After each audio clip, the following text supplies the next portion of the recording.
السلام علیکم ورحمۃ اللہ وبرکاتہ۔ دوستوں، امید ہے کہ آپ بخیر ہوں گے۔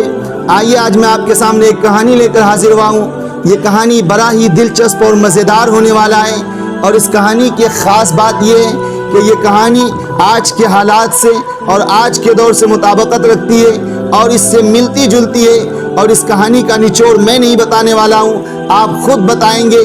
دوستو، یہ کہانی صرف جینیس یعنی عقل مند اور ذہین لوگوں کے لیے ہی ہے۔ تو چلیے کہانی کا آغاز کرتے ہیں۔ بہت دنوں پہلے کی بات ہے کہ ایک جنگل تھا جہاں پر بہت سارے گدھے رہا کرتے تھے، اور وہ گدھے ان جنگلوں میں بڑے ہی مست اور مگن تھا۔ وہ نو ٹینشن موج و مستی میں اپنی زندگی گزار رہا تھا، اور شب و روز بڑے ہی ٹھاٹ باٹ کے ساتھ ان کے گزر رہے تھے کہ اسی جنگل میں ایک چالاک لومڑی رہتی ہے جو بڑی ہی مکار اور عیار ہوتی ہے۔ ایک دن اس کو یہ شرارت سوچتی ہے کہ چلو ان گدھوں کے پاس جا کر آج مستی کروں اور مزید ان کو گدھا بنانے کی کوشش کروں۔ وہ یہی سوچ کر ان گدھوں کے پاس آتی ہے اور کہتی ہے کہ مترو، میں نے ابھی سنا ہے بغل کے تالاب میں بہت ساری مچھلیاں رہتی ہیں جو تم پر کل حملہ کر دے گی، جو تم پر کل آکرمن کرنے والی ہے۔ میں تمہارا خیر خواہ ہوں، میں تمہارا دوست ہوں، اس لیے میں تمہیں بتا رہی ہوں۔ دوستو، گدھا تو گدھا ہی ہوتا ہے۔ اتنا سننا تھا کہ گدھا نہ آؤ دیکھا نہ تاؤ دیکھا، نہ کسی سے پوچھا نہ کسی سے مشورہ کیا۔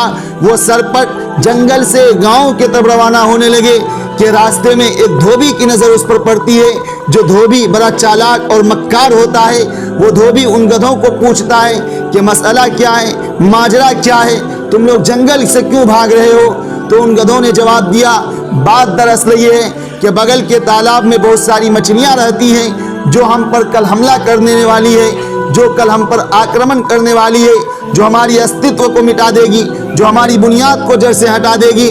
لہٰذا میں اپنی جان کی حفاظت کے لیے، میں اپنی جان کی سرکشا کے لیے جنگل سے بھاگ رہا ہوں۔ دوستو، اتنا سننا تھا کہ وہ دھوبی جو کہ بڑا ہی مکار اور عیار تھا اور انہیں موقع کا فائدہ اٹھانا بڑی اچھی طرح سے آتا تھا، شاید وہ دھوبی پہلے بنیا رہ چکا ہو، انہوں نے خیال کیا کہ اس کے ڈر کا فائدہ ہمیں اچھی طرح اٹھانا چاہیے۔ لہٰذا اس نے ان گدھوں کو مخاطب کرتے ہوئے کہا، بھائیوں اور بہنوں، بات تو صحیح ہے کہ بغل کے تالاب میں بہت ساری مچھلیاں رہتی ہیں اور وہ بڑی طاقتور ہیں اور وہ ایسی تیسی ہیں اور وہ تمہاری استتو کو مٹا سکتی ہے، تمہاری بنیاد کو جڑ سے ختم کر سکتی ہے۔ لیکن تم ڈرو مت، میں تمہارے ساتھ ہوں، میں تمہاری رکشا کروں گا، میں تمہاری حفاظت کروں گا۔ تم چلو میرے ساتھ میرے گھر پر، لیکن اس کے لیے ایک شرط ہے۔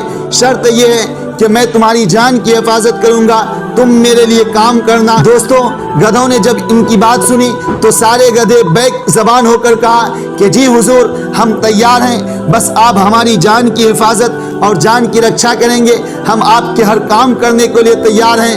دوستو، وہ دن تھا اور آج کا دن ہے، بس یہ گدھا اسی وشواس کے ساتھ اس دھوبی کا کام کرتے چلا آ رہا ہے کہ یہ ہماری جان کی حفاظت کر رہا ہے۔ تو آج کے حالات میں بھی بہت سے گدھے ایسے ہیں جو سامنے والے کا صرف اسی امید کے ساتھ اور اسی وشواس کے ساتھ کام کر رہے ہیں۔ کہانی ختم ہوتی ہے دوستو۔